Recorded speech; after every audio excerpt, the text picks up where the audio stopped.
Hello, I'm Adrian Tonon, and welcome to Borders Kitchen. In today's fast-paced environment, timing is of the essence, yet quality is crucial. Nigella Express captures exactly this. Nigella, your presence here is an absolute honor, and thank you. Tell us a little bit about how you superseded your each and every performance with this book. Well, the really funny thing about this is that I wasn't planning to write this book. I had another book I thought I was going to write. And I was in my kitchen one day, and I was looking at one of my notebooks because I'm such a food obsessive that I just write notes of every meal I cook. And I also, I have to say, being a very untalented photographer, take photos as well. And I was looking through, and of course, because I work and because I have children, most of the things I cook have to be done fast. And I was looking at my notebooks in the kitchen, and I thought, well, my book's here. You know what? This is what I should be doing because I need food like this, and there are other people out there like me who need food like this. In other words, I've never made a secret of this. I love food, I love eating. I don't want to have to sacrifice quality just because I'm a bit sort of pushed for time. So this came about naturally, and it just flowed. My sister teased me because she said that, I don't know, you've got young children, so you might know the reference, but she said it was like in Wallace and Gromit when they're building the tracks as the train is approaching, and writing this book was a bit like that, as is only appropriate for a book called Nigella Express. I was practically writing it as the printers were printing it. But actually what I wanted to do with this book is show that there are so many ways of making your life easier in the kitchen.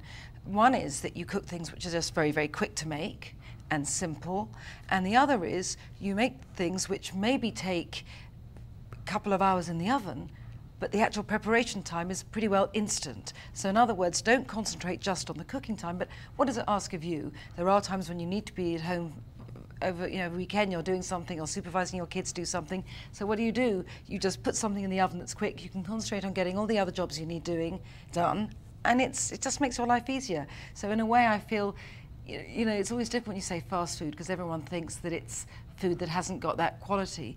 But I'm a greedy person, so I don't want one meal to be less than delicious. Otherwise, what a waste. But this is not always what you want to do. I want to ask you a question. Yeah. When, say you're 10 years old, picture yourself, you're 10 years old, and one of your parents' friends, they come up to you and they say, Nigella, what do you want to do when you grow up? What would you have answered? I think I wanted to be a novelist. Luckily, obviously, I abandoned this line of work. I used to think I wanted to write the great novel of the 20th century, and then the 20th century came and went, and I thought, I don't know, the great novel of the 21st century, is this going to happen? And then when I feel that writing about food, I found my voice, and I think that's all a writer can hope to do. And I think the interesting thing about writing about food is that it takes in so many different sorts of writing. Because on the one hand, you do have to remember it's a manual, but also there is something autobiographical. And in a way, it's almost like writing a novel in some respect, or at least maybe it's more like writing short stories, I'd say, because each recipe has to exist in a way as a story, as something that the reader can take the reality of, not just the mere formula. I would never want to write recipes that just started 1 cup of flour, 2 eggs. I think the important thing about writing about food is evoking the food and somehow making the experience real. Well, I didn't ever think I would have a career doing what I do. But I think what's interesting about that is that, in a way, those of us who are lucky enough to do jobs we love often find that kind of like the job finds you. You can't set out to say, I'm going to make food programs and write food books. It just didn't happen like that. I think a lot of life is just, it's not about planning. Absolutely. It just sort of happens. And I feel a bit about the same about cooking, which is that a lot of the things I love the most, they come about because you open the fridge and this is what you've got there, and so you make a recipe around it. And that's exciting. I think you can't, in life or in the kitchen, you can't absolutely say from the beginning, what is this I'm going to be making? What am I going to be doing? And it just happens. It's part Especially opportunity. If you're passionate about yeah, it. it is. It's part opportunity and part your own inclination, I suppose. So many amazing things have happened in your career over the year. Is there anything that really stands out that has been the most memorable to you as of today? Well, I think you never. If you start being a journalist when you're young, you never lose that sense of thrill when the first time you see your own byline in print. And I suppose that's that is the great thrill. But this thing which a few months ago was in scrappy notes with, you know, grease stains on in the kitchen, and we did the photographs for this in my home, and sometimes I'd get a dress out of the cupboard and use that as the tablecloth if I thought it would look nice under something. So that suddenly becomes this solid entity, a book, and that's such a thrill. Never gets old to see your face on the cover of a beautiful cookbook. Well, it's not even the face, it's just the entity of this, and you look through and, you know, and I look through and see the pictures, and I can remember exactly doing, you know, what we were doing at the time and how we did it, and whether you had an idea to put something and someone's there standing up holding up that bit of a hanging. And I always try and write about recipes that mean something in my life, and so I think it's never, to me, it's never an assignment, it's always part of my life. Well, I'd give up, I think, if it just felt like a task.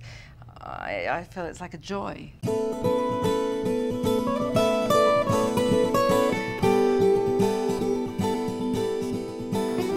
Nigella, I believe we need to find some Roquefort for the rocamole. Well, you'd think, wouldn't you? And it's true that when I came up with this recipe, I was trying to bring together like Roquefort, that's the rocamole, and guacamole. But to be honest, what you need is just salt and intensity. And you know, this is rightly quite pricey. You can just as well use just, you know, a domestic blue cheese. And this is already done for you. So much the better. So we can have this and you'll get all the flavour. And I have to say, I think blue cheese is a brilliant way of getting flavour into something fast. You know, sprinkled on a salad, over a veal chop or whatever. I think it's fabulous. Adds a little nice essence to it. I love it. I think we have accomplished that then. Adrian, I've got a bit of a treat in store for you. I'm going to make you a green apple martini. Can we have it now? Nice idea. Anyway, I've got the vodka back at home, so let's just get now. Can I have that sour apple liqueur, please? And the green apple, the Granny Smith syrup.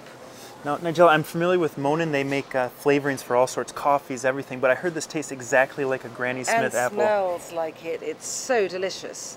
Just what I need. And this too is great, because I think sourness is fabulous. Yum, yum. And I think I'm going to put a bit of a green apple slice, you know, nice bit of Granny Smith adorning the glass. Not to interrupt the drinking, you understand. Adrian, we need just a Granny Smith to decorate our green apple martini.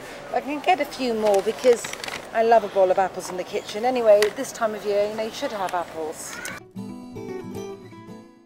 Now, obviously, this name of the rocamole, it's the obvious what it comes from, but is there a story behind it? Well, not one that's enormously to my credit, but I'll tell it anyway, which is that I love avocados. When I was a child, someone told me this story that dogs who live in avocado orchards, they have really glossy coats because they eat all the avocados that have fallen from the tree. So my excuse is that like, it's very good to give me a glossy coat. I've always been very keen on them. So the thing is, but I also like blue cheese. And then one day I thought, oh, if I mix the two together, I think what a fabulous name rocamole would be. I mean, it is too fabulous. And normally, I think you shouldn't come up with a name for a recipe without, you know, making it first. So I happened to try it, and I figured out how I wanted it to taste. And I have to say, it has been just a love affair since then. It's so delicious. There isn't anyone that I've fed this to who hasn't said, please give me the recipe, you know, before the book was done and everything like that. You just got to, anyway, I'm going to make it for you and you'll see. So, a bit of sour cream, about 1/4 cup of sour cream, and about a cup of blue cheese. Oh, this is low fat, right? Very low fat. Right.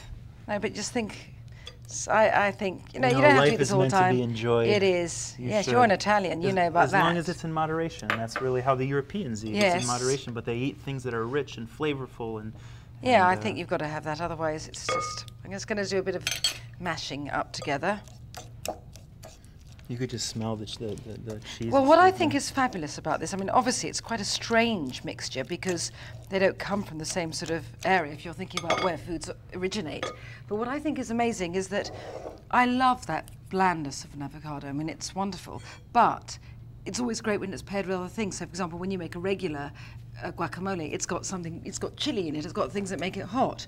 And the same way, the saltiness of blue cheese really is like a wonderful pairing of opposites with the avocado. Look at that, gorgeous. I'm just going to scrape this out. I like that noise it makes when it scrapes.